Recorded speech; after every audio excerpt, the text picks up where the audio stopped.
మా latest videos కోసం మా ఈ తెలుగు న్యూస్ ఛానల్ సబ్స్క్రైబ్ చేసి గంట సింబల్ యాక్టివేట్ చేసుకోండి. కార్తీక పురాణం 30వ అధ్యాయం. ఈరోజు ఈ కథను వింటే చాలు, దరిద్ర దేవత దరిచేరదు. కార్తీక మాసంలో ప్రాతస్నానం, శివకేశవ ఆరాధన, దీపదానము, ఉపవాసము, జాగరణ విశేషమైన పుణ్య ఫలాలను ఇస్తాయి. కార్తీక వ్రత ఆచరణ వలన విష్ణులోక ప్రాప్తి కలుగుతుంది. కార్తీకంలో చేసే గోపూజ ఎంతో విశేషమైనది. అందుకు కుదరనప్పుడు రావి మరియు వృక్షాలను పూజించవచ్చు అని మహర్షులతో సూతుడు చెప్తాడు. అయితే రావి మరియు వృక్షాలు ఏ విధంగా దేవతా వృక్షాలుగా చెప్పబడుతున్నాయో సెలవియ్యమని మహర్షులు కోరతారు. అప్పుడు సూతుడు ఇలా చెప్పటం మొదలు పెడతాడు. ఒకసారి కైలాసంలో పార్వతీ పరమేశ్వరులు ఏకాంతంలో ఉంటారు. అదే సమయంలో వారి ఏకాంతానికి భంగం కలిగిస్తూ దేవతలు అక్కడికి వస్తారు. తమ ఏకాంతానికి భంగం కలిగించిన దేవతల పట్ల పార్వతీదేవి ఆగ్రహావేశాలను వ్యక్తం చేస్తుంది. దేవతలంతా వృక్షాలుగా మారిపోవాలని శపిస్తుంది. దాంతో బ్రహ్మ, విష్ణు, మహేశ్వరులు కూడా వృక్షాలుగా మారిపోతారు. పలాస వృక్షంగా బ్రహ్మదేవుడు, రావి వృక్షంగా విష్ణుమూర్తి, మర్రి వృక్షంగా పరమశివుడు మారిపోతారు.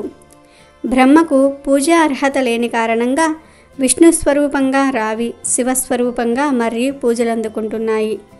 రావి చెట్టును ఒక శనివారం రోజున మాత్రమే పూజించాలి, ఇతర వారాలలో దానిని తాకరాదు అని సూతుడు చెప్పటంతో అందుకు గల కారణం ఏమిటో చెప్పమని మహర్షులు అడుగుతారు. అప్పుడు సూతుడు చెప్పటం మొదలు పెడతాడు.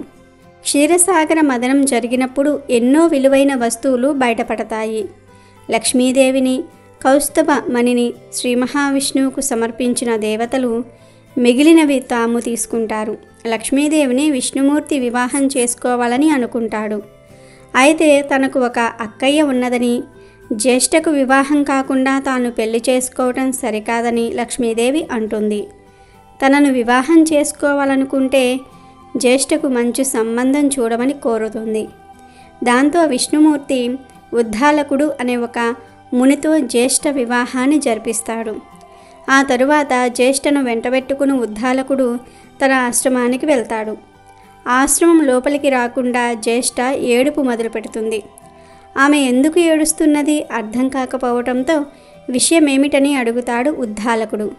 అప్పుడు జ్యేష్ఠాదేవి అనునిత్యము వేదాలు వినిపించే చోటన, యజ్ఞయాగాలు జరిగే చోటన, గురువులు, పితృదేవతలు పూజించబడే చోటన ఉండటం తనకు ఏమాత్రమూ ఇష్టం ఉండదని చెప్తుంది. ఎక్కడైతే భార్యాభర్తలు ఇద్దరూ కూడా గొడవలు పడుతూ ఉంటారో, ఎక్కడైతే అతిథులకు అవమానాలు జరుగుతూ ఉంటాయో, పెద్దల పట్ల గౌరవము, పిన్నల పట్ల ప్రేమ ఉండదో అక్కడ ఉండటం తనకు ఇష్టము అని అంటుంది. అలాంటి ప్రదేశంలో తనను ఉంచడానికి ప్రయత్నించమని కోరుతుంది. ఆ మాటకు ఉద్దాలకుడు అయోమయానికి లోనవుతాడు. నిదానంగా తేరుకుని ఆమెకు ఇష్టమైనటువంటి ప్రదేశం ఎక్కడ ఉందో చూసుకుని వస్తాను అని చెప్పేసి ఉద్దాలకుడు రావి చెట్టు మొదట్లో జ్యేష్ఠను విడిచి వెళ్తాడు. ఆయన కోసం ఎదురు చూస్తూ రావి చెట్టు మొదట్లో జ్యేష్ఠ కూర్చుంటుంది. ఎంతకాలానికి భర్త తిరిగి రాకపోవటంతో దుఃఖిస్తూ ఉంటుంది. అప్పుడు లక్ష్మీనారాయణులు అక్కడికి వస్తారు. తన అంశావతారమైన రావి చెట్టు మొదట్లో స్థిర నివాసం ఏర్పరచుకోమని, శనివారం రోజున రావి చెట్టును పూజించిన వారి ఇంట లక్ష్మీదేవి కొలువై ఉంటుందని విష్ణుమూర్తి చెప్తాడు. అందువలనే రావి చెట్టును శనివారాల్లో మాత్రమే పూజించాలని ఋషులతో సూతుడు చెప్తాడు. తరువాత సూతుడు సౌనకాది మహామునులతో, ఓ మునులారా, సంవత్సరంలో వచ్చు అన్ని మాసముల కన్నా కార్తీక మాసము ఉత్తమమైనది, అధిక ఫలదాయకమైనది, హరిహరాదులకు ప్రీతికరమైనది. కనుక కార్తీక మాస వ్రతము వలన జన్మ జన్మల నుండి ఉన్న సకల పాపములు హరించి మరుజన్మ లేక వైకుంఠాన్ని పొందగలరు. పుణ్యాత్ములకు మాత్రమే ఈ వ్రతం ఆచరించాలనే కోరిక పుట్టి దుష్టులకు, దుర్మార్గులకు, పాపాత్ములకు కార్తీక మాసమన్న, కార్తీక వ్రతమన్న అసహ్యము కలుగును. కావున ప్రతి మానవుడు ఈ పరమ సత్యమును గ్రహించి ఇటువంటి పుణ్యమును చేతులారా విడువక ఆచరించవలెను.